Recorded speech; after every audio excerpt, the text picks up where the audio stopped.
하나님의 말씀을 봉독하겠습니다. 아닥사스다 왕 제20년 니산월에 왕 앞에 포도주가 있기로 내가 그 포도주를 왕에게 드렸는데 이전에는 내가 왕 앞에서 수심이 없었더니 왕이 내게 이르시되 내가 병이 없거늘 어찌하여 얼굴에 수심이 있느냐 이는 필연 내 마음에 근심이 있음이로다 하더라. 그때에 내가 크게 두려워하여 왕께 대답하되 왕은 만세수를 하옵소서. 내 조상들의 묘실이 있는 성읍이 이제까지 황폐하고 성문이 불탔사오니 내가 어찌 얼굴에 수심이 없사오리까 하니 왕이 내게 이르시되 그러면 내가 무엇을 원하느냐 하시기로 내가 곧 하늘의 하나님께 묵도하고 왕께 아뢰되 왕이 만일 좋게 여기시고 종이 왕의 목전에서 은혜를 얻었사오면 나를 유다 땅 나의 조상들의 묘실 있는 성읍에 보내어 그 성을 건축하게 하옵소서 하였는데 그때의 왕후도 왕 곁에 앉아 있었더라. 왕이 내게 이르시되 내가 몇 날에 다녀올 길이며 어느 때에 돌아오겠느냐 하고 왕이 나를 보내기를 좋게 여기시기로 내가 기한을 정하고 내가 또 왕에게 아뢰되 왕이 만일 좋게 여기시거든 강 서쪽 총독들에게 내리시는 조서를 내게 주사 그들이 나를 용납하여 유다에 들어가기까지 통과하게 하시고 또 왕의 산림 감독 아삽에게 조서를 내리사 그가 성전에 속한 영문의 문과 성곽과 내가 들어갈 집을 위하여 들보로 쓸 제목을 내게 주게 하옵소서 하며 내 하나님의 선한 손이 나를 도우심으로 왕이 허락하고 키가 134cm 정도밖에 되지 않았고 또한 몸에 척추장애를 가지고 있었지만은 자신의 인생을 하나님께 아름답게 드린 한 사람이 있습니다. 그 사람의 이름은 김혜영이라고 합니다. 자신의 책 청춘아 가슴 뛰는 일을 찾으라 이러한 책에서 그는 이러한 말을 합니다.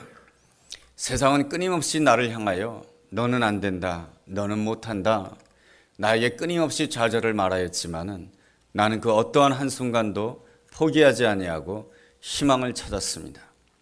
내가 희망을 찾을 수 있었던 이유는 내가 처음 하나님을 믿게 되었을 때 내 손에 성경이 주어지고 그 성경을 내가 읽게 되었을 때 여호수아서 1장을 읽었습니다.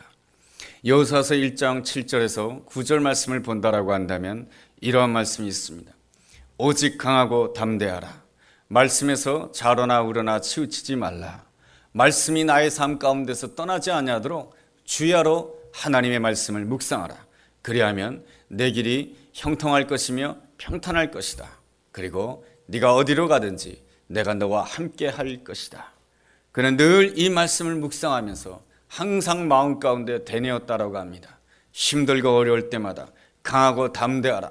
강하기를 원하고 담대하기를 원하였고 그리고 또한 그 말씀을 늘 묵상하였고 그 말씀이 떠나지 아니할까 하면서 그 주야로 하나님의 말씀을 묵상하였을 뿐 아니라 그 말씀에서 좌로나 우로나 치우치지 아니하려고 하였고 또한 하나님께서 나와 함께 하신다라고 하는 것이 무엇입니까? 과연 하나님이 나와 함께 하신다고 하는 것이 무엇인지 하나님 나로 하여금 삶 속에서 온전히 깨닫게 하여 주옵소서. 그렇게 하나님의 말씀을 붙들고 살았기에 그는 좌절할 수 있는 그 순간에도 하나님을 바라보며 희망을 붙들며 살았다라고 하는 것입니다. 그 김혜영 씨가 아프리카 보츠와나에서 직업학교를 감당할 때입니다. 처음에 직업학교를 가니까 그 학교의 모습은 학교가 아니었습니다. 학교에 그 지붕에도 구멍이 뻥뻥 뚫리고 그리고 또한 벽도 허름하고 도무지 학교의 모습이 아니어서 이 김혜영 선생님은 이 허리가 휘고 키도 매우 작은 사람이었지만 그 아프리카 청소년들을 향해서 우리 함께 학교를 보수하자고 말하였지만 어느 누구도 그 아프리카 그 청소년들 자기보다 키가 훨씬 크고 등치가 좋은 그 아프리카 청소년들이 아무도 움직이지 않았다라고 하는 것입니다. 뒤에서 키득키득 웃기만 하고 자신을 향해서 조롱만 하더라는 것입니다. 그 마음 가운데 너무나도 큰 실망을 하였지만 하나님 내가 이 상황 가운데서 저 아프리카 청소년들을 어떻게 교육할 수 있을까요? 그래서 그 아이들을 불러 모은 다음에 자신의 이야기를 하기 시작하였습니다. 그 사람의 이야기가 무엇입니까? 내가 태어날 때 여자로 태어났다라고 하는 그 사실 때문에 아버지는 술에 취한 상태에서 자신을 방바닥에 던졌습니다. 그리고 어머니는 정신질환의 고통을 겪고요. 그리고 어머니를 대신해서 자기는 어린 나이에 밑에 있는 5 동생을 키워야 했는 이러한 어려운 현실을 쭉 말하면서 그렇지만 하나님의 은혜로 말미암아 내가 오늘 여기까지 왔다라고 이야기를 하는 동안에 자신의 이야기를 듣는 그 어린아이들의 그 청소년들의 눈에서 어느 순간에나 눈물이 흐르고 있더라고 하는 것입니다. 그 눈물 속에 자신의 모습이 비춰진다라고 하는 것이죠. 그럴 때 깨달은 것이 있습니다. 아, 나의 모습이 저들의 눈 속에 들어갔구나. 모든 이야기를 마치고 나서 아이들에게, 그 아프리카 청소년들에게 이야기를 합니다. 나의 이야기는 이러한데 너의 이야기는 어떠하냐? 라고 물어보자 아이들은 하나씩 대답합니다. 나도 선생님처럼 고통이 있었어요. 나도 선생님처럼 슬픔이 있었어요. 나도 선생님처럼 아픔이 있었어요. 그래서 나도 선생님처럼 공부하고 싶어요. 그러한 사건을 통해서 김혜영 씨는 깨달았다라고 하는 것입니다. 나의 이야기를 하게 되었을 때 세상이 변하는구나. 나는 이러한 사람입니다 라고 말을 하게 되었을 때 세상이 변한다라고 하는 것을 깨닫게 되었다라고 하는 것입니다. 그가 보츠와나에서 14년 동안 일을 하다가 미국 콜롬비아 대학에서 유학을 하고 돌아오게 됩니다. 그러자 수많은 사람들이 이 김혜영 씨에게 물어봅니다. 어떻게 하면 미국 유학을 갈 수 있냐고 말이죠. 어떻게 하면 나의 아이들이 미국 유학을 갈 수 있을까요? 많은 사람들이 묻습니다. 그 사람은 이렇게 대답합니다. 많은 사람들이 미국 유학 가는 길을 이렇게 말합니다. 돈이 있어야 되고, 그리고 공부 실력이 뛰어나야 되고, 그리고 또한 영어 실력이 뛰어나야 유학 갈 수 있다라고 말을 하지만 저는 그것보다 더 중요한 것이 있다라고 생각합니다. 물론 돈이 있어야 되고 또한 공부 실력도 있어야 되고 그리고 또한 영어 실력도 있어야 되지만 그런 모든 것들이 다 부족하다 할지라도 이 두 가지가 있다라고 한다면 미국 유학길이 열릴 수 있습니다라고 말합니다. 그렇다라고 한다면 그 두 가지라고 하는 것은 무엇입니까? 한 가지는 사람들 앞에서 나는 이러한 사람입니다. 내 인생은 어느 누구도 흉내낼 수 없는 나만의 인생을 산 사람입니다라고 하면서 자신의 인생을 분명하게 설명할 수 있다라고 한다면 그 사람에게는 유학의 길이 열린다라고 하는 것입니다. 또 한 가지는 내가 살아오는 동안에 나는 철저하게 정직하였으며 나는 성실한 사람이다라고 하는 것을 다른 사람들에게 증명해 보일 수 있다라고 한다면 이 두 가지만 증명할 수 있다라고 한다면 그 어떠한 비록 돈이 부족하고 그리고 실력이 부족하고 영어가 부족하다 할지라도 그 사람에게는 미국 유학길이 열린다라고 하는 것입니다. 사람들은 그러한 이야기를 듣게 되면 이러한 생각을 가진다라고 하는 것이죠. 아, 이 사람을 돕게 되면 분명히 보람이 있겠구나. 그러한 생각을 하게 됨으로 인해서 그 학교에서 받아들이게 된다라고 하는 것입니다. 김혜영 씨는 장애를 가진 사람이었습니다. 그렇지만은 그녀는 자신이 누구인지를 분명하게 설명할 수 있는 사람이었습니다. 그리고 모든 사람들 앞에서 내가 얼마나 정직한 사람이었고 내가 얼마나 성실한 사람이었는지를 설명할 수 있는 그러한 사람이었습니다. 그러기에 그는 장애를 넘어서서 하나님께 쓰임받는 아름다운 사람이 될 수가 있었던 것입니다. 우리들의 삶 가운데 모두가 이 김혜영 씨와 같지는 않지만 모두가 다 어떤 의미에서는 장애를 가진 사람이다라고 말을 할 수가 있습니다. 늘 물질이 없다고 하는 것 때문에 고민을 가진다라고 한다면 물질 때문에 장애를 가진 사람입니다. 인간관계 때문에 너무나도 힘들고 그 인간관계 때문에 마음에 스트레스를 받는다라고 한다면 그 불편한 인간관계로 인하여서 장애를 가진 사람이라고 말을 할 수가 있을 것입니다. 건강의 문제로 인하여서 고민하고 있다라고 한다면 건강으로 인하여서 장애를 가진 사람이다라고 말을 할 수가 있을 것입니다. 그러나 우리가 장애를 가졌다 할지라도 사람들 앞에서 나는 이러한 사람입니다. 나에게는 장애가 있었지만 하나님의 은혜로 말미암아 오늘 여기까지 올 수가 있었으며 하나님의 은혜로 말미암아 어느 누구도 흉내낼 수 없는 나만의 인생을 살았습니다. 하나님 앞에서 정직하게 살았습니다. 성실하게 살았습니다. 그렇게 말할 수 있다라고 한다면 하나님의 학교에 입학하고 졸업하는 사람이 될 수가 있으며 하나님께 아름답게 쓰임받는 복된 사람이 될 수 있는 줄로 믿습니다. 오늘 본문의 느헤미야 역시 그의 인생 앞에 장애를 가진 그러한 사람이었습니다. 그렇지만 그 장애물을 뛰어넘어서서 하나님께서 이 느헤미야에게 허락하신 예루살렘 성벽을 52일 만에 재건하게 되는 놀라운 역사를 감당하게 됩니다. 그가 어떻게 장애를 극복하고 하나님께서 준비해 놓으신 그 아름다운 역사를 감당할 수 있었겠습니까? 오늘 본문으로 몇 가지를 통해서 알 수가 있습니다. 첫째로 느헤미야는 영적인 근심이 있는 사람이었습니다. 우리는 우리 앞에 있는 여러 가지 장애물로 인하여서 근심을 하게 됩니다. 건강 때문에 근심하게 되고, 물질의 문제 때문에 근심하게 되고, 불편한 인간관계 때문에 근심하게 됩니다. 그렇지만은 느헤미야가 근심했던 것은 예루살렘 성벽이 무너졌다라고 하는 그 사실 때문에 근심했던 것입니다. 여러분, 예루살렘 성벽이 무너졌다라고 하는 것은 무엇입니까? 예루살렘이라고 하는 것은 어떠한 땅입니까? 하나님께서는 온 땅을 창조하신 그 하나님이시지만은 하나님을 사모하는 마음으로 예루살렘 성전을 지었을 때에 온 우주도 하나님을 담을 수 없는 그런 하나님이시지만, 그 하나님께서 그 예루살렘 땅에 임재해 주신다라고 하는 것이 바로 그 예루살렘에게 주어진 놀라운 하나님의 영광이었던 것입니다. 하나님께서 나의 삶 가운데 임재해 주신다라고 하는 것, 이러한 것이 놀라운 은혜요 축복이었던 것입니다. 그러므로 느헤미야가 예루살렘을 바라보면서 근심했던 것은 무엇입니까? 단순하게 성벽이 무너졌느냐, 성벽이 잘 쌓아졌느냐, 그것 때문에 근심한 것이 아니고 예루살렘이 무너졌다라고 하는 그 사실 때문에 근심했던 것입니다. 다시 말하면 무엇이냐면은 그 예루살렘 땅에 이스라엘 백성들 가운데 과연 하나님께서 함께 하시는가, 함께 하지 않는가? 이스라엘 백성들 가운데 하나님께서 함께 하지 않는다라고 한다면 이스라엘 백성들 가운데 무슨 소망이 있겠습니까? 하나님 그들과 함께하여 주옵소서. 하나님이 기뻐하는 예루살렘 성벽이, 예루살렘 성전이 온전히 재건되기를 원합니다. 이것이 바로 느헤미야의 마음 가운데 가지고 있었던 영적인 근심이었던 것입니다. 요셉이 애굽 땅에 노예로 끌려가게 됩니다. 노예로 끌려가게 되었을 때 그가 무슨 근심을 하게 되었을까요? 노예로 끌려가게 되었으니 과연 내 인생에는 미래가 있을 것인가? 내 인생의 앞날은 어떻게 될 것인가? 근심할 수밖에 없었지 않겠습니까? 또한 세상 사람들이 나를 보고 무엇이라 그럴까? 노예 신세로서 초라한 옷을 입고 남의 집에서 일을 하게 되는 내 모습을 보면서 사람들은, 인생들은 나에 대해서 무엇이라고 말할까? 그러한 것으로 인해서 근심할 수 있었지만, 그러나 요셉은 그 애굽 땅에 가서도 그러한 것 때문에 근심한 것이 아니고 하나님께서 과연 이 가운데서 나와 함께 하시느냐, 함께 하지 않느냐, 그것으로 근심하였던 것입니다. 내가 비록 노예 생활 가운데 있다 하나 하나님께서 나와 함께 하신다고 한다면 이 모든 상황 가운데서 내가 승리할 수 있는 줄로 믿습니다. 하나님께서 나와 함께 하시기를 간절히 원합니다. 그 근심을 가지고 예배의 자리를 놓치지 아니하였고, 근심을 기도하는 자리를 놓치지 아니하였고, 하나님과 교제하기를 사모하게 되었을 때 그 요셉이라고 하는 그 인생을 향해서 성경은 이렇게 말씀해 주고 있습니다. 여호와께서 그와 함께 하심에 그의 인생이 형통하였다라고 말이죠. 우리의 근심은 어디에 있는 것입니까? 하나님의 뜻대로 하는 근심이 있어야 될 줄로 믿습니다. 하나님의 뜻대로 근심하는 가운데 기도해야 될 줄로 믿습니다.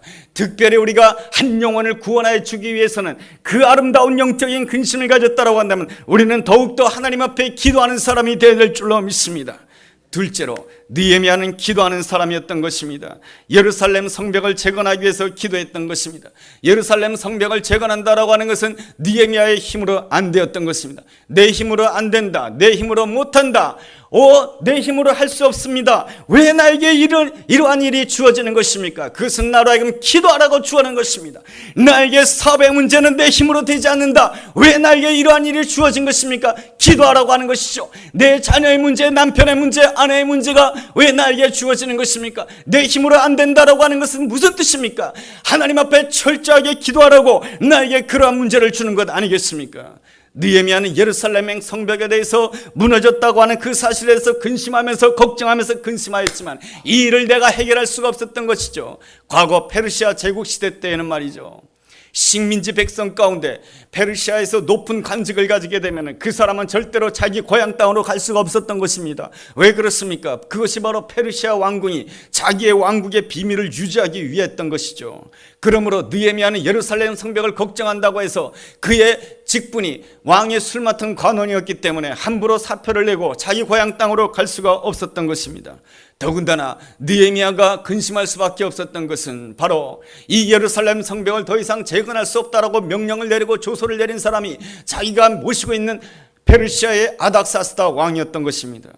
아닥사스다 왕이 처음에 왕이 오를 때 그에게 조서가 올라왔습니다. 여러분, 에스라서 4장을 읽어보면 그러한 내용이 나오게 되는데, 스룹바벨과 에스라를 중심으로 해서 하나님의 성전을 세우고 예루살렘 성벽을 재건하려고 했을 때 주변에 있던 사마리아 사람들이 페르시아에 처음 올라왔던 그 아닥사스다 왕에게 상소문을 올리게 됩니다. 이들이 예루살렘 성벽을 재건하게 되면 분명히 이 이스라엘 백성들은 분명히 페르시아 제국에 대해서 반역을 꾀하게 될 것입니다. 그러니 예루살렘 예루살렘 성벽을 재건해서는 안 됩니다 라고 하는 상소문을 올려 보내게 됩니다. 처음 왕이 올랐던 이 아닥사스다 왕은 너무나도 성급하게 제대로 알아보지도 아니하고 그들이 반역한다 하니 예루살렘 성벽을 허가하지 않고 예루살렘 성벽을 무너뜨리게 했던 것입니다.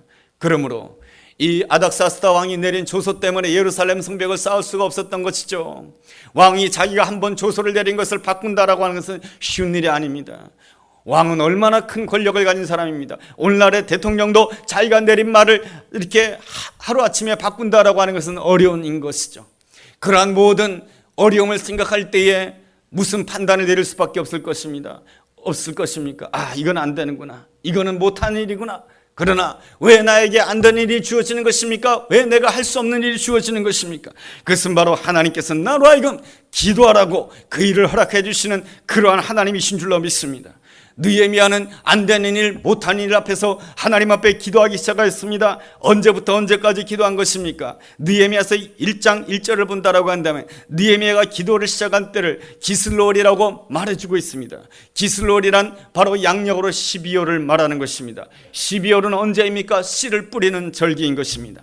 여러분, 그리고 느헤미야서 2장 1절 언제까지 기도하였습니까? 2장 1절 보면 아닥사스다 왕 제20년 니산월이라고 표현되어 있습니다. 니산월이라고 하는 것은 양력으로 하면 4월인 것입니다. 이 4월에게는 어떠한 추수기를 하게 되냐면 무화과 나무의 열매를 거두는 시간인 것입니다. 그러므로 이 말씀을 통해서 우리가 깨달아 알 수 있는 것은 무엇입니까? 기도를 통해서 씨를 뿌린다라고 한다면 기도를 통해서 열매를 거두기까지 기도하고 또 기도해야 된다라고 하는 것이 바로 하나님께서 이 말씀을 통해서 우리에게 주시는 아름다운 메시지인 줄로 믿습니다. 그러므로 적당히 기도할 것이 아니고 기도를 하는 그 순간부터 놀라운 하나님의 역사의 씨앗이 뿌려지는 것이고, 그리고 하나님께서 예비해 놓으신 준비된 열매를 거두기까지 우리가 기도하고 또 부르짖어야 될 줄로 믿습니다. 하나님 앞에 부르짖게 되었을 때 하나님께서는 우리에게 반드시 응답해 줄 줄로 믿습니다. 하나님이 주시는 놀라운 응답의 첫 번째 증거가 무엇인지 아십니까? 그것은 바로 마음에 평안한 마음이 역사하게 되는 것입니다. 이상하게 옛날에는 그 문제 때문에 걱정이 되고 이상하게 그 문제 때문에 염려가 되었는데, 이상하게 기도하고 난 다음에는 놀라운 역사가 일어나는데 걱정하지 않게 되고 염려하지 않게 되고 내일 먹을 것이 하나도 없는데 내 마음 가운데 걱정이 되지 않더라라고 하는 것입니다. 이것이 무엇입니까? 바로 하나님께서, 하나님의 영이 그 10년 가운데 임한 것이며 하나님께서 너의 삶 가운데 이미 응답하기 시작했다라고 하는 놀라운 증거인 줄로 믿습니다. 철없는 아들은 아버지를 향해서 늘 이러한 생각을 하게 됩니다. 아버지가 언제 나에게 유산을 물려줄까? 그러나 아버지는 늘 이러한 생각을 하게 되는 것이죠. 이 철없는 아들이 언제 철이 들까? 언제 이 아들이 제대로 된 아들이 됨으로 인해서, 얼마나 언제 내 자녀다운 자녀가 됨으로 인하여서 내가 준 이 재산을 잘 관리할 수 있을까? 아버지는 그것을 먼저 생각하는 것이죠. 우리 삶 가운데 문제가 있을 때 언제 이 문제가 해결될 것입니까? 거기에 초점을 맞추고 있지만 하나님께서 우리를 향한 관심은 무엇입니까? 언제 네가 변할까? 언제 네가 하나님의 아들다운 자가 될까? 언제 하나님의 딸다운 자가 될까? 하나님께서는 그거를 보고 우리에게 기회를 주시는 하나님이신 줄로 믿습니다. 우리가 섬기는 하나님은 언제나 우리에게 새롭게 기회를 주시는 놀라우신 하나님이신 줄로 믿습니다. 하나님이 기회를 주십니다.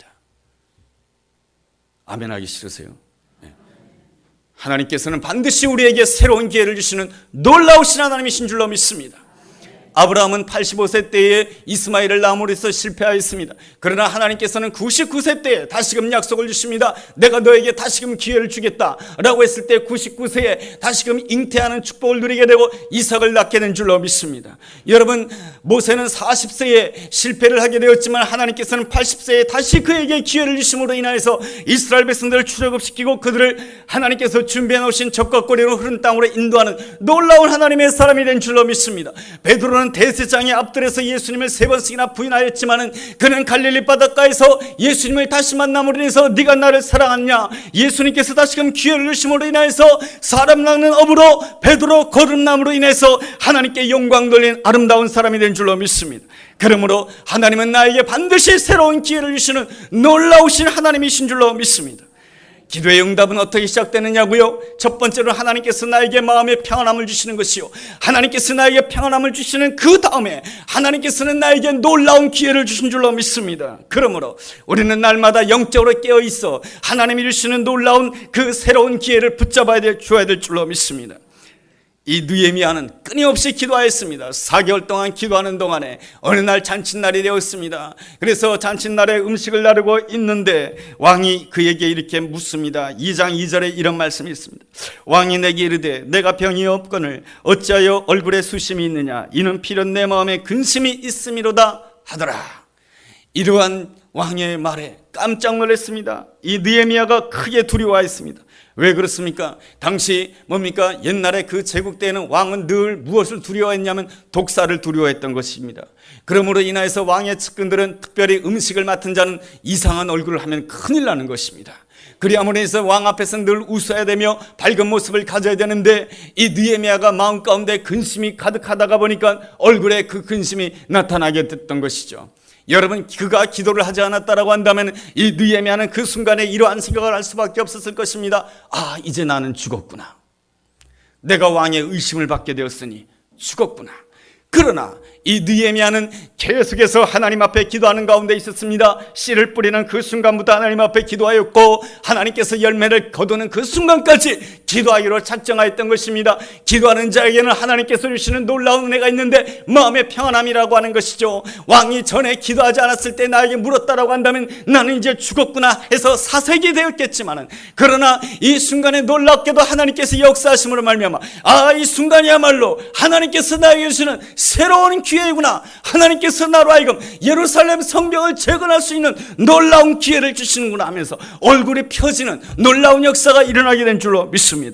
셋째로, 느헤미야는 하나님이 주신 기회를 놀랍게 잡은 사람이었습니다. 느헤미야가 어떻게 하나님이 주신 아름다운 기회를 잘 잡을 수가 있었겠습니까? 여러분, 4절에 그 해답이 있습니다. 4절 하반절 말씀 보면 이러한 말씀이 있습니다. 내가 곧 하늘의 하나님께 묵도하고, 4절에 보면 왕이 내게 이르시되 그러면 내가 무엇을 원하느냐 질문하게 되었을 때 이 느헤미야는 거기에 주저하기보다는 먼저 하나님 앞에 성급하게 대답하기보다는 먼저 하나님 앞에 기도하였습니다. 마음속으로 기도했던 것이죠. 그랬을 때 성령님께서 역사해 주심으로 말미암아 내가 대답할 말을 하나님께서 생각나게 하신 줄로 믿습니다. 그리함으로 해서 느헤미야는 지혜롭게 대답하고 겸손하게 대답하는 것이죠. 여러분, 말이라고 하는 것이 얼마나 중요한 것입니까? 말 한마디가 천냥빛을 갚는다라고 말하지 않습니까? 그러한 점에 있어서 여러분, 내가 사람들 앞에서 겸손하게 말하고 지혜롭게 말하는 것은 얼마나 하나님의 사람으로서 중요한 덕목인지 모릅니다. 여러분, 느헤미야의 그 아름다운 응답이 벌써 3절에부터 시작된 것입니다. 여러분, 느헤미야가 왕에게 대답합니다. 뭐라고 대답합니까? 예루살렘 성벽이 불탔습니다. 예루살렘 성벽이 불탔기 때문에 내가 근심하고 있습니다. 그렇게 대답하지 않는 것이죠. 느헤미야가 대답하는 것은 무엇입니까? 내 조상의 묘실이 있는 그 성읍이 불탔는데 그것 때문에 내 마음이 근심한다라고 말해주고 있습니다. 여러분, 여호와 하나님을 믿지 않는 온 세상 사람들은 무엇을 섬깁니까? 조상신을 섬기는 것이죠. 그러므로 인하여서 그 페르시아의 아닥사스다 왕이 잘 이해를 할 수 있도록 조상의 묘가 있는 그 성읍에 불탔기 때문에 내 마음이 너무나도 힘듭니다 라고 이야기함으로 인해서 그 아닥사스다 왕의 이해를 구하게 된 것입니다. 그 말은 거짓말이 아닌 것이죠. 예루살렘 성을 가보게 되면 거기에는 감람산이 있는데 감람산이 뭔지 아십니까? 묘지가 있는 것입니다. 그러므로 예루살렘 성 안에는 묘지가 있는 것이죠. 그러니 조상들의 묘지가 있는 그 성읍이 불탔다라고 하는 것이 결코 거짓말이 아닌 것입니다.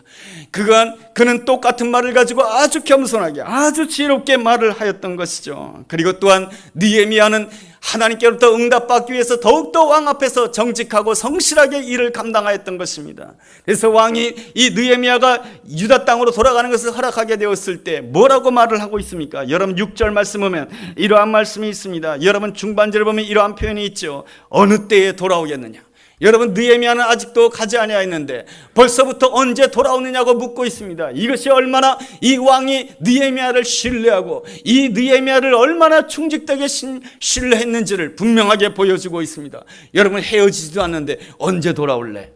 이 말을 듣는다라고 한다면 여러분, 느헤미야가 얼마나 하나님 앞에서뿐만 아니라 사람 앞에서도 충실했다라고 하는 놀라운 하나님의 사람이었음을 가르쳐주고 있습니다. 그리고 말이죠, 여러분, 하나님의 때에 어떤 역사가 일어났습니까? 여러분 6절 보면 이러한 말씀이 있죠. 그때 왕후도 왕 곁에 앉아 있었더라. 여러분, 왕후가 왕 곁에 앉아 있죠. 어디에 앉아 있습니까? 그러나 성경에는 분명하게 말씀해 주고 있습니다. 그때 왕후도 왕 곁에 앉아 있더라. 성경은 쓸데없이 기록된 말씀이 하나도 없는 것이죠. 왕후가 왕 곁에 앉아 있더라. 이 말씀이 왜 성경에 기록되어 있었을까요? 왕후도 느헤미야를 좋아했던 것이죠.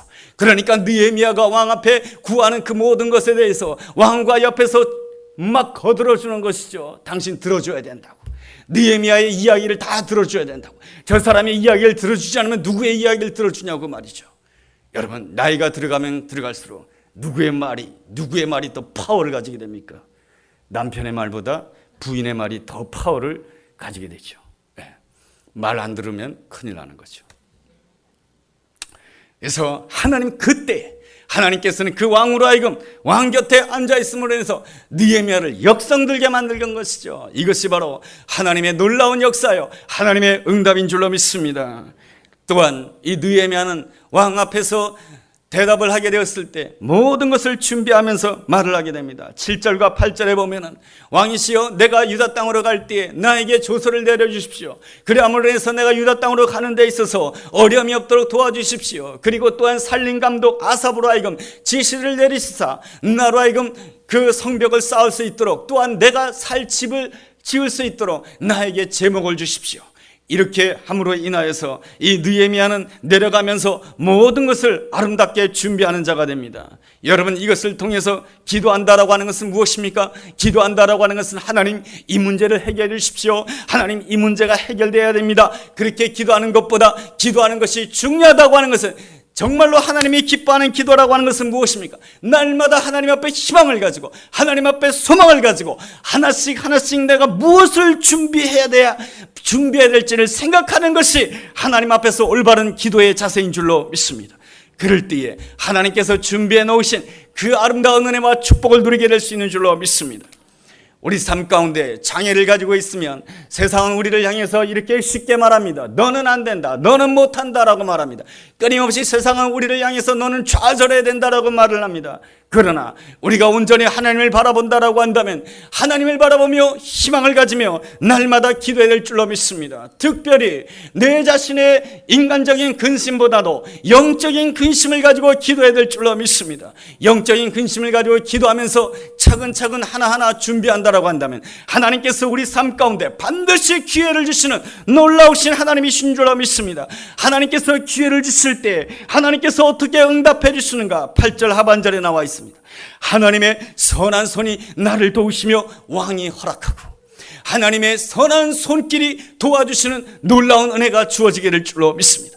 하나님의 선한 손이 도와주신다라고 한다면 왕의 마음도 바뀌는 것이고, 내 앞에 장애물이라고 생각했던 그 모든 문제도 거침돌이 오히려 디딤돌로 변화되는 놀라운 역사가 주어지기를 줄로 믿습니다. 하나님의 선한 손길을 체험하게 되었을 때 나는 내 옆에 있는 사람에게 말을 할 수가 있지 않겠습니까? 나의 삶 가운데 장애가 있었고 아픔이 있고 슬픔이 있었지만 나는 이러한 사람입니다 라고 말하는 그 순간에 세상이 변화되는 놀라운 역사가 있게 될 줄로 믿습니다. 내가 내 가족들에게, 내 자녀들에게, 내 손주들에게 무엇이라고 말을 해야 되겠습니까? 나에게는 장애가 있었고 아픔이 있었지만 하나님의 은혜로 말미암아 여기까지 하나님의 손길을 체험했노라고 말이죠. 그러면서 내 손주들에게 이러한 말을 해줘야 되지 않겠습니까? 내 자녀들에게 내가 이러한 사람이었노라고 말이죠. 그랬을 때 그 자녀들이 변하고 세상이 변하고 이웃이 변하고, 그렇게 함으로 해서 하나님의 나라가 확장되는 놀라운 역사가 있게 될 줄로 믿습니다. 오늘 장애 때문에 내가 슬퍼하고 내가 오늘 안 되는 일 때문에 낙심할 것이 아니고, 내가 이 안 되는 일 때문에 내가 하나님 앞에 온전히 부르치며 내가 기도할 것입니다. 내가 영적인 근심을 가지고 기도하면서 하나씩 미래를 위해서 내가 잘 준비할 것입니다. 그럴 때 하나님의 선한 손길을 체험하고, 하나님의 선한 손길을 체험하게 됐을 때 이것이 간증이 되어 나는 이러한 사람입니다, 나의 이야기를 통해서 하나님의 나라가 확장되는 그 놀라운 역사가 저와 여러분에게 일어나게 되기를 주의 이름으로 축원합니다. 기도하겠습니다. 하나님 아버지, 세상은 우리를 향해서 너의 형편 때문에 안 된다라고 말합니다. 너의 장애 때문에 못한다고 합니다. 그러나 하나님께 소망을 두고 영적으로 근심하는 가운데 기도하는 자가 되기를 원합니다. 당장 무엇이 이루어지지 않는다 할지라도 기도하면서 하나씩 하나씩 겸손하게 준비하기를 원합니다. 그래서 하나님이 주시는 그 기회에 하나님의 놀라운 손길, 치유의 손길, 회복의 손길, 축복의 손길을 체험하는 저희들 되게 하여 주옵소서. 뿐만 아니라 나의 이야기를 통해서 내 옆에 있는 사람이 변화되고 나의 이야기를 통해서 세상이 변화되는 놀라운 역사 있게 하여 주옵소서. 예수님의 이름으로 기도했습니다. 아멘.